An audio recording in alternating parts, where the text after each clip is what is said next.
ನಿಮ್ಮೆಲ್ಲರಿಗೂ ರಂಜಾನ್ ಹಬ್ಬದ ಶುಭಾಶಯಗಳು. ರಂಜಾನ್ ಕೈ ಈದ್ ಮುಬಾರಕ್.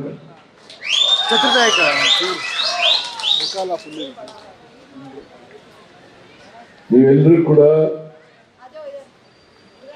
ಕಾಂಗ್ರೆಸ್ ಅನ್ನ ಬೆಂಬಲಿಸ್ತೀರಿ ಅಂತಕ್ಕಂಥದ್ದು ನನಗೆ ಗೊತ್ತಿದೆ. ಯಾಕಂದ್ರೆ ಕಳೆದ ವಿಧಾನಸಭಾ ಚುನಾವಣೆಯಲ್ಲಿ ನೀವು ಹೆಚ್ಚು ಮತಗಳನ್ನ ಸೌಮ್ಯ ರೆಡ್ಡಿ ಅವರಿಗೆ ಕೊಟ್ಟಿದ್ದೀರಿ. ಅದಕ್ಕಿಂತ ಹೆಚ್ಚು ಮತಗಳನ್ನ ಈ ಬಾರಿ ಕೊಡಬೇಕು. ಎಲ್ಲ ಮತದಾರರು ಕೂಡ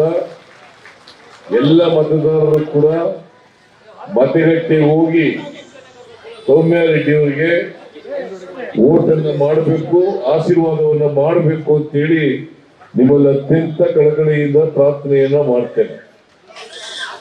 ಈ ಚುನಾವಣೆ ಬಹಳ ಮಹತ್ವದ ಚುನಾವಣೆ. ಯಾಕಂತಂದ್ರೆ ನಮ್ಮ ಸಂವಿಧಾನ ಉಳಿಬೇಕು, ಪ್ರಜಾತಂತ್ರ ಉಳಿಬೇಕು, ನಾವೆಲ್ಲರೂ ಕೂಡ ಉಳಿಬೇಕು. ಸರ್ವಾಧಿಕಾರ ಬರಬಾರದು ಈ ದೇಶದಲ್ಲಿ.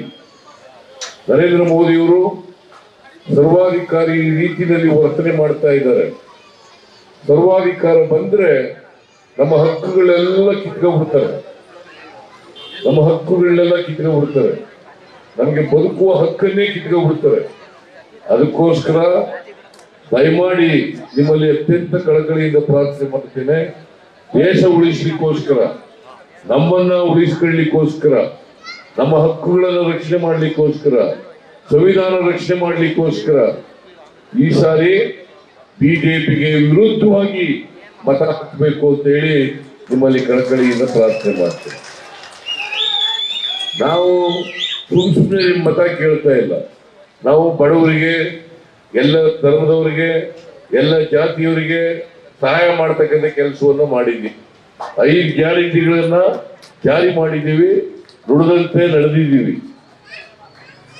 ಆ ಕಾರಣದಿಂದ ನಾವು ಮತ ತಕೊಂಡು ಮೋಸ ಮಾಡ್ತಕ್ಕಂಥವ್ರಲ್ಲ.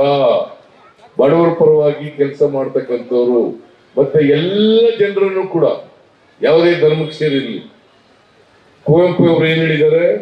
ಸರ್ವ ಜನಾಂಗದ ಶಾಂತಿಯ ತೋಟ, ಸರ್ವ ಜನಾಂಗದ ಶಾಂತಿಯ ತೋಟ ಆಗ್ಬೇಕು. ಹಿಂದೂಗಳಿರ್ಲಿ, ಮುಸಲ್ಮಾನರಿರ್ಲಿ, ಕ್ರಿಶ್ಚಿಯನ್ರಿರ್ಲಿ, ಬೌದ್ಧರಿರ್ಲಿ, ಸಿಖ್ರಿರ್ಲಿ, ಎಲ್ಲರನ್ನು ಕೂಡ ಸಮಾನವಾಗಿ ಕಾಣ್ತಕ್ಕಂಥದ್ದು ಕಾಂಗ್ರೆಸ್ ಪಾರ್ಟಿ ಮಾತ್ರ. ನರೇಂದ್ರ ಮೋದಿ ಅವರು ಹೇಳ್ತಾರೆ ಸಬ್ಕಾ ಸಾಥ್ ಸಬ್ಕಾ ವಿಕಾಸ್ ಅಂತ ಹೇಳ್ತಾರೆ. ಆದ್ರೆ ಒಳಗಡೆ ಮುಸಲ್ಮಾನ್ ದ್ವೇಷಿಗಳು, ಕ್ರಿಶ್ಚಿಯನ್ರ ದ್ವೇಷಿಗಳು, ಬಡವರ ದ್ವೇಷಿಗಳು, ದಲಿತರ ದ್ವೇಷಿಗಳು. ಅದಕ್ಕೋಸ್ಕರ ಬಿಜೆಪಿ ಅಧಿಕಾರದಲ್ಲಿ ಇರಬಾರದು. ಅವ್ರನ್ನ ಅಧಿಕಾರದಿಂದ ಇಳಿಸ್ತಕ್ಕಂಥ ಕೆಲಸ ಆಗ್ಬೇಕು. ಬಹುಶಃ ಈ ಸಾರಿ ಇಡೀ ದೇಶದಲ್ಲಿ ಬದಲಾವಣೆ ಆಗ್ತದೆ. ನರೇಂದ್ರ ಮೋದಿ ಅವರು 10 ವರ್ಷಗಳಲ್ಲಿ ಅವ್ರು ಮಾಡಿರ್ತಕ್ಕಂಥ ಕರ್ಮ ಕಾಂಡಗಳಿಂದ ಅವರೆಲ್ಲ ಈ ಸಾರಿ ಜನ ಬದಲಾವಣೆ ಮಾಡೇ ಮಾಡ್ತಾರೆ.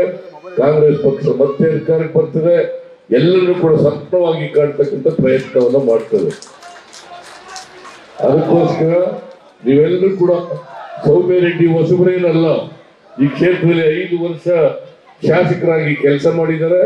ಅವರಿಗೆ ಲೋಕಸಭೆಗೆ ಕಳಿಸ್ತಕ್ಕಂಥ ಕೆಲಸವನ್ನ ನೀವೆಲ್ಲರೂ ತೀರ್ಮಾನವನ್ನ 26ನೇ ತಾರೀಕು ಮತಗಟ್ಟೆಗೆ ಹೋಗಿ ಮಾಡಬೇಕು.